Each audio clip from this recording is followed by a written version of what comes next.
أعوذ بالله من الشيطان الرجيم சபிக்கப்பட்ட ஷைத்தானை விட்டு அல்லாஹ்விடம் நான் பாதுகாப்பு தேடுகின்றேன்.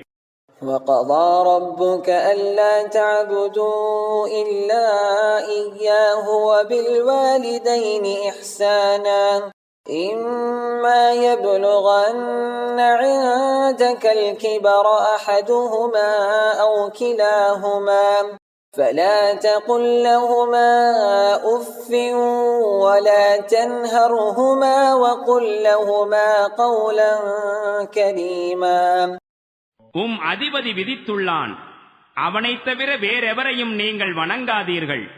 தாய் தந்தையரிடம் மிக கண்ணியமான முறையில் நடந்து கொள்ளுங்கள். பெற்றோரில் ஒருவரோ இருவருமோ முதுமையை அடைந்துவிட்ட நிலையில் உம்மிடம் இருந்தால் அவர்களை சீ என்று கூட கூறாதீர். மேலும் அவர்களை கடிந்து பேசாதீர். மாறாக அவர்களிடம் கண்ணியமாக பேசுவீராக. واخفض لهما جناح الذل من الرحمة وقل رب ارحمهما كما ربياني صغيرا. மேலும் பணிவுடனும் கருணையுடனும் அவர்களிடம் நடந்து கொள்வீராக. மேலும் நீர் இறைஞ்சிய வண்ணம் இருப்பீராக. என் இறைவனே, சிறுவயதில் எவ்வாறு என்னை இவர்கள் கருணையுடனும் பாசத்துடனும் வளர்த்தார்களோ அவ்வாறு இவர்கள் மீது நீ கருணை புரிவாயாக.